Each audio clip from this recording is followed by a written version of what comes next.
자, 오늘 우리 창세기 백그라운드, 배경에 대해서 좀 같이 공부하도록 하겠습니다. 그 배경을 공부하는 이유는 OR, 즉 원독자를 알기 위해서예요. 여러분들이 성경이 처음 쓰여졌던 그 시기부터 지금까지 몇 년 정도 흘린지 혹시 알고 계세요? 성경책이 창세기 또는 출애굽기, 레위기, 모세오경이라고 불리죠. 그 모세오경을 우리가 성경 중에서 제일 처음 쓰여진 책이다라고 보면요, 지금까지 약 3,400년 정도가 흘렀어요. 3,400년이라는 시간적 갭이 있다라는 거죠. 창세기를 제대로 이해하기 위해서는요, 그 3,400년의 시간을 거슬러 올라가서 그 시대의 창세기라는 책을 제일 먼저 받아든 OR, 원독자의 입장에서 우리가 창세기를 같이 공부하는 게 너무너무 유익하다, 이렇게 생각합니다. 그래서 우리가 이제 백그라운드를 좀 같이 공부하기 원하는데요. 자, 창세기는 누가 썼을까요? 우리가 저자를 먼저 좀 찾아보도록 할게요.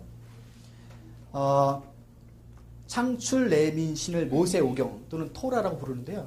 그 저자를 우리가 흔히 모세라고 합니다. 성경책 안에 모세오경 또는 토라를 모세가 썼다라는 증거 구절들이 굉장히 많은데요. 그 중에서 우리가 한두 구절 좀 찾아봤으면 좋겠습니다. 열왕기상 보세요. 열왕기상 2장 3절. 열왕기상 2장 3절 보시면요, 제가 읽도록 하겠습니다. 내 하나님 여호와의 명령을 지켜 그 길로 행하여 그 법률과 계명과 율례와 증거를 모세의 율법에 기록된 대로 지키라. 그랬죠? 그래서 모세의 율법 또는 율례, 법률 등등이 모세오경을 뜻합니다. 하나 더 볼까요? 신약성경 마가복음 가봅시다. 12장 26절. 자, 이 본문의 내용은 예수님께서 직접 하신 내용입니다. 12장 26절. 죽은 자가 살아난다는 것을 말할진대 너희가 모세의 책 중, 이렇게 되어 있죠? 여기서 모세의 책은 모세오경, 토라를 뜻합니다. 자, 그래서 예수님께서도 모세오경의 저자를 모세라고 말씀하고 계십니다. 그래서 우리가 이렇게 정하는 거예요. 자, 모세오경 중에서 이제 첫 책인 창세기를 같이 공부하는데요. 모세오경의 첫 책인 창세기 저자가 누구다? 모세다. 모세라는 저자를 우리가 왜 지금까지 잠깐 동안 살펴봤어요? 독자를 알기 위해서예요. 원독자, 오리지널 리더스. 자, 그러면 원독자가 누구인가 또 한번 살펴보기 원합니다. 그 전에 우리가 이 모세오경이 언제 정도에 쓰여졌는가 연도에 대해서 한번 추적해 보도록 할게요. 이것도 성경 본문 안에서 우리가 충분히 그 증거들을 찾을 수 있는데요. 열왕기상 가보세요. 열왕기상 6장 1절입니다. 이스라엘 자손이 애굽 땅에서 나온 지 출애굽을 얘기하죠. 몇 년 됐다 그래요? 480년이요. 솔로몬이 이스라엘의 왕이 된 지 몇 년 됐대요? 4년 됐다 그래요. 그러면요, 출애굽 연도를 우리가 대략적으로 정할 수 있습니다. 솔로몬이 이스라엘의 왕이 된 왕국 그 등극 연도를 우리가 좀 알면 됩니다. 보통 BC 970년이다 이렇게 얘기해요. 자, 솔로몬이 왕이 된 지 몇 년이 됐다 그래요? 4년이 됐다 그랬죠, 그죠? 이스라엘의 왕이 된 지 4년. 그러니까 지금 BC이기 때문에 빼야 돼요, 4년을. 이해되시죠? 그럼 몇 년이죠? 966년입니다, 그죠? 그리고 이스라엘 자손이 애굽 땅에서 나온 지 출애굽한 지 몇 년이요? 480년이다 이렇게 돼 있어요. 여기는 우리가 BC니까 거꾸로 더해야 됩니다, 그죠? 480년. 이게 더하면요, 총 몇 년이 됩니까? 1446년입니다. 그래서 이스라엘 백성이 출애굽한 연도를 우리가 성경 안에 있는 내적 증거를 통해서 BC 1446년경으로 잡는 거예요. 이렇게 연도를 왜 잡느냐? 원독자들이 어느 시대에 살았는가를 알아야지 그 시대의 배경을 우리가 알 수 있는 거죠. 오케이. 자, 그러면 원독자들은 누구였는가? 출애굽한 이스라엘 백성이다. 그렇게 보시면 되겠어요. 그러면은 출애굽한 이스라엘 백성들의 상황들을 우리가 살펴봐야 돼요. 그럼 우리가 출애굽기 가봅시다. 출애굽기에서 좀 살펴볼게요. 자, 창세기를 처음 받아든 독자, 즉 원독자들의 상황, 배경을 우리가 공부할 때 창세기에 있는 내용들 더 깊게 우리가 살펴볼 수 있고요. 그 메시지들을 제대로 올바르게 또 우리가 건져낼 수 있죠. 우리 것으로 만들 수 있습니다. 그 원독자들의 누구였는가? 출애굽기 1장 11절 보니까요. 감독들을 그들 위에 세우고 이렇게 돼 있어요. 그들이 누구예요? 그들이 원독자예요. 창출, 레위기 또는 민수기, 신명기, 모세, 오경, 토라의 원독자들이 바로 여기서 그들입니다. 근데 그들의 상태를 볼게요. 그들 위에 세우고 그들에게 뭘 지워지게 해요? 무거운 짐을 지워. 어떻게 한다고요? 괴롭게 한다 그래요. 그러니까 그들이 지금 어느 상태에 있다? 쉽게 얘기하면요. 노예 상태에 있구나. 그렇게 볼 수 있어요. 연도는 BC 1446년이고요.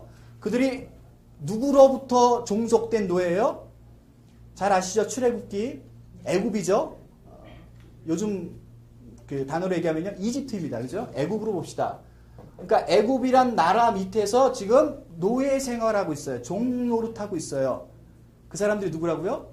원독자예요. 창세기의 원독자. 자, 그 다음에 몇 구절 한번 더 볼게요. 1장 12절 보니까요. 그러나 학대를 받을수록 아까 무거운 짐을 졌다 그랬어요. 무거운. 그리고 괴롭게 한다 그랬죠. 두 번째 가니까요. 학대를 받는다 그랬어요. 자, 그 다음에 16절 가보세요. 출애굽기 1장 16절 하반절 보니까요. 아들이거든 그를 어떻게 하라 그래요? 죽이라. 지금 애굽의 왕을 우리가 바로라고 부릅니다. 바로 왕이 어떤 명령을 내려요? 점점 더 수가 늘고 강성해지는 이스라엘 노예들을 향해서 태어나는 아들들을 죽이라 그래요. 죽이라. 자, 그리고 2장 11절 보니까요. 고되게 노동하는 것을 모세가 봐요. 고되게 노동한다. 고되게 노동. 오케이. 자, 그래서 이들의 상태라든가 이들의 정체성을 우리가 한마디로 뭐라고 하자? 노예라고 하자. 그런데 노예였을 때 창세기를 읽었던 것이 아니라 아시다시피 모세가 그들을 인도해서 출애굽시킨 후에 광야의 삶 가운데 토라, 모세의 오경을 그들에게 주고 또 그 원독자들이 그 책을 읽기 시작했죠. 오케이. 자, 그러면은 출애굽을 한 후에 그들의 상태를 우리가 좀 잠깐 또 살펴보도록 합시다. 자, 그래서 두 번째 그들의 정체성은요. 애굽으로부터 탈출하여 구원을 받아 진정한 자유인이 되기 위해 광야에서 훈련받고 있는 여호와 하나님의 백성이라는 두 번째 정체성을 또 갖고 있습니다. 그런데 14장으로 가볼게요. 출애굽기 14장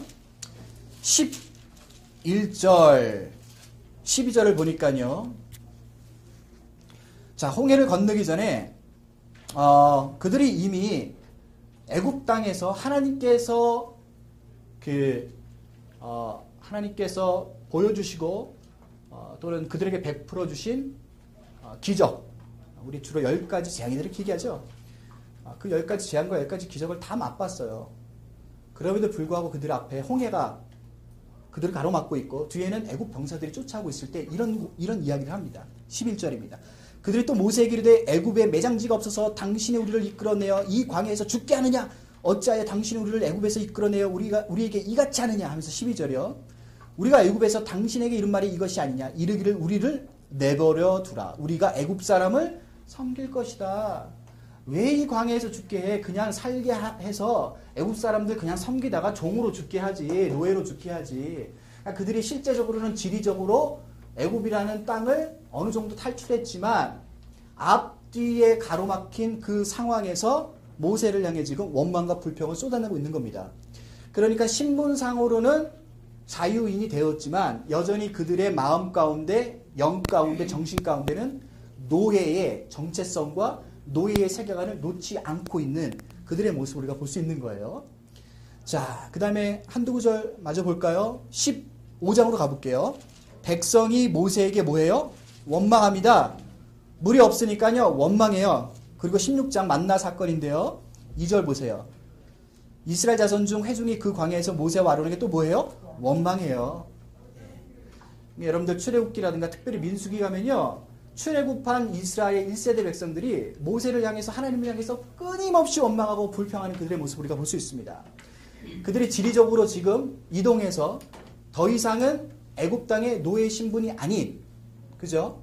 자유인으로서 그 광야 가운데 살아가고 있는 상태임에도 불구하고 그들은 여전히 본인 안에 있는 본인들을 그 종속시키고 그들을 컨트롤하는 노예라는 세계관에서 벗어나지 못하고 있어요. 그래서 하나님을 신뢰하고 하나님을 바라보는 것이 아니라 자기 뜻대로 안 될 때마다 무엇이 튀어나와요? 원망, 불평, 하나님에 대한 불신, 모세를 향해서 대적하는 그들의 모습을 우리가 볼 수 있다는 거죠. 자, 그들을 위해서 하나님이 모세를 통해 무엇을 주셨다고요? 창세기 또는 그 밖에 토라라는 모세의 오경을 그들에게 주셨다는 거예요. 오케이? 자, 그래서 우리가 노예의 정체성, 세계관, 근성에 대해서 여러분들이 파악을 좀 하셔야 돼요. 왜? 그들이 창세기를 받아든 첫 번째 독자이기 때문에, 원독자이기 때문에. 그래서 이제부터 여러분들 창세기를 읽고 해석하시고 묵상하시고 그 다음에 여러분들 삶 가운데 적용하실 때 이 정체성을 놓치지 마세요. 노예. 지금부터 여러분들 누가 되셔야 돼요? 노예가 되셔야 됩니다. 노예가 돼보신 적 있으세요? 노예를 부려보신 적 있으세요? 오케이. 노예 하면은 생각나는 단어들 있죠? 몇 가지를 한번 정리해 볼까요? 이런 것들입니다. 일단은 우리가 그 출애굽한 이스라엘 1세대 백성들의 상황을 보면요. 애굽 왕, 바로와 또는 애굽의 많은 신들 있죠. 우상들이죠. 애굽 신들의 통치 아래 놓였던 그 통치 아래서 살았던 사람들입니다. 그 노예하면은 이런 단어가 떠오를 수 있습니다. 아버지가 없어요. 육체적인 아버지가 있지만요. 왜냐하면 아버지가 있지만 없는 것 같다라는 거는요. 아버지가 있는 것이 더 원망스러운 거예요. 왜? 그 아버지 때문에 내가 노예가 된 거잖아요. 그죠? 노예는 대를 잇잖아요. 그러니까 이런 거예요. 여러분들이 그 당시에 애굽에 살고 있었던 이스라엘 백성의 자녀로 태어났어요. 딱 태어났는데 같은 또래 친구들을 보니까 애굽 땅의 주인으로 살고 있는 친구들은 자유인이야. 그죠? 아까 우리가 살펴봤듯이 노동이라든가 학대라든가 괴로움이라든가 죽음에 처할 이유가 없어. 근데 자기가 태어났는데 아버지가 노예야. 그러니까 나도 노예란 말이야. 왜 같은 친구인데 애굽에서 태어난 애굽인으로 태어난 친구들은 자유인이고 나는 왜 노예야? 그죠? 여기에 대한 아버지의 부재를 심각하게 느낄 수밖에 없습니다. 차라리 아버지가 없는 게 나아요. 있는 것보다. 동의하십니까? 그죠? 아버지 때문에 내가 노예가 됐다라는 그 마음 한 구석에 원망과 쓴뿌리가 있다는 거예요. 그 다음에 분노죠. 끊임없이 분노가 일어납니다. 우울, 그리고 소망이 없습니다. 노예로 태어난 이상 노예로 살아가야 갈 수밖에 없는 운명에 처해 있다라는 그 현실에 소망을 가질 수가 없습니다. 꿈을 꿀 수가 없어요. 종속되어 있고 통제되어 있죠. 그리고 어떤 일이든지 충동적입니다. 노예들은. 깊이 이성적으로 합리적으로 생각하기보다는 자기의 감성에 의지해서 충동적으로 생각하고 행동하는 경우가 많이 있겠죠. 자, 노예들은 또 다른 노예들만의 경쟁적인 심리들을 항상 갖고 있어요. 실패감에 젖어 있겠죠. 의심이 많겠죠. 두려움과 공포 가운데 살아갈 수밖에 없는 것이 바로 노예의 정체성입니다. 제가 이런 질문 드렸죠. 노예를 부려본 적 있으십니까? 또는 노예가 돼보신 적이 있습니까? 아마 여기서 노예가 돼보신 적이 있는 분들은 한 분도 안 계실 거예요. 그죠? 근데 우리가 이제 노예로서 창세기를 같이 공부하자는 거예요. 노예가 되셔야 돼요. 그리고 실제로 여러분들은 신분적으로는 노예가 아니지만 우리는 이 21세기를 살아가는 현대성 안에서 노예와 같은 세계관과 근성들을 가지고 살아갑니다. 제가 노예하면 떠올리는 단어들을 쭉 열거했는데 여러분들 안에 이게 있습니까? 없습니까? 이게 있습니다. 그죠? 분노가 있고요. 때로는 우울하고요. 때로는 소망이 없는 것 같고요. 충동적으로 결정하기도 하고요. 경쟁적이고요. 실패감에 빠질 때도 있습니다. 의심이 자주 또 생기죠. 공포와 두려움.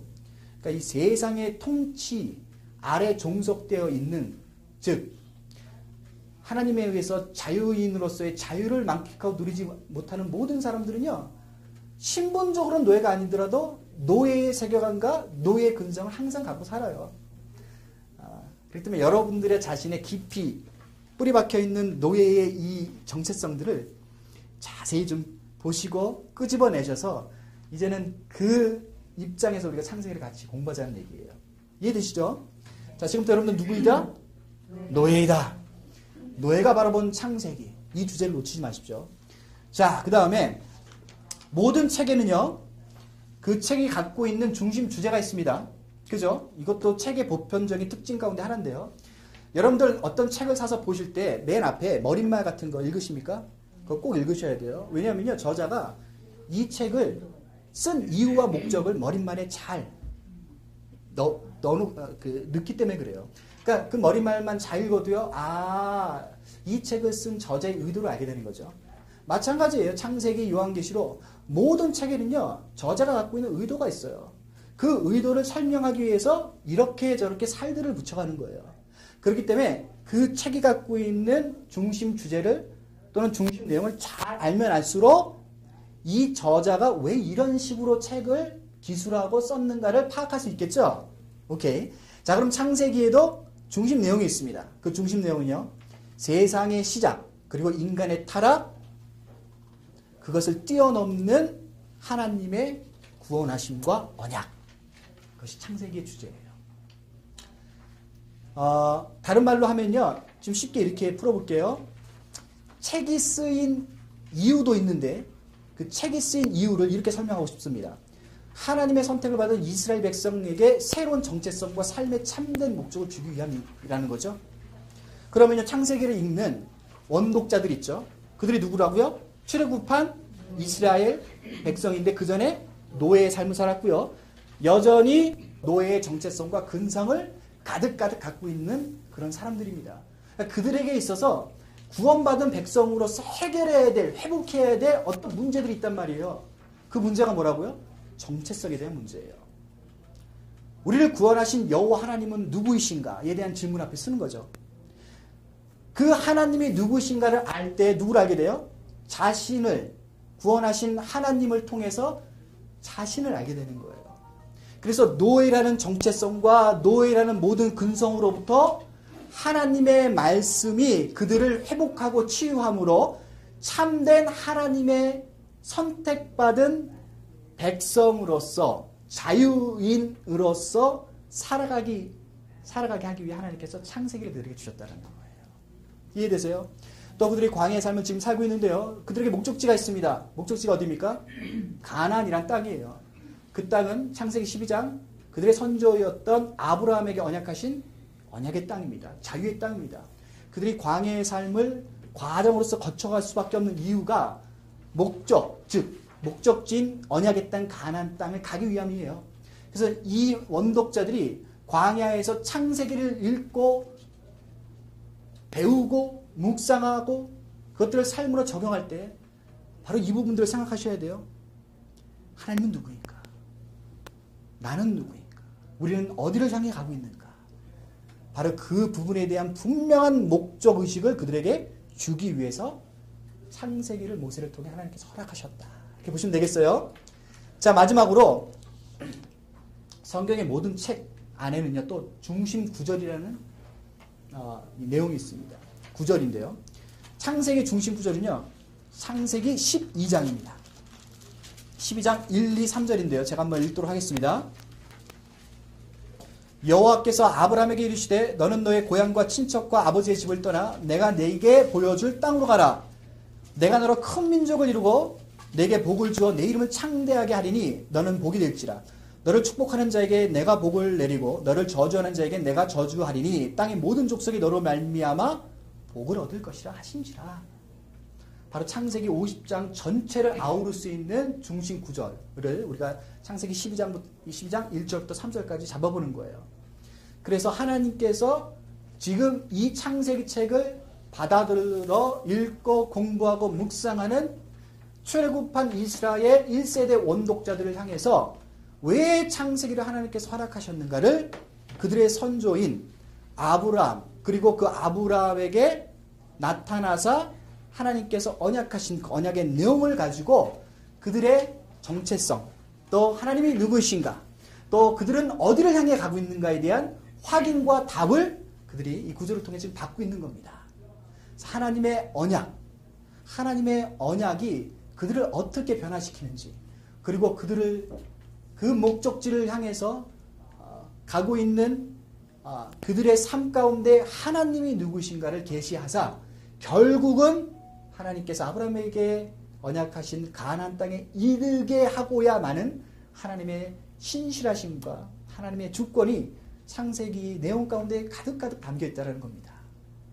그래서 이 중심구절을 여러분 잊지 마시고요. 이제 창세기 1장부터 50장까지 해석할 때 이 중심구절, 또 우리가 그전에 살펴봤던 중심 내용 있죠?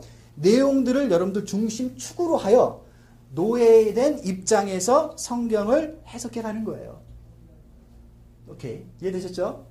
자, 그래서 우리가 창세기라는 그 책을 가지고 창세기에 담겨있는 백그라운드, 배경을 좀 살펴봤어요. 저자는 모세이다. 그리고 그 모세가 창세기를 쓰고 그 창세기를 누구에게 가장 먼저 줬다? 출애굽한 이스라엘 백성들. 근데 그 이스라엘 백성들은 애굽에서 어떤 삶을 살았다?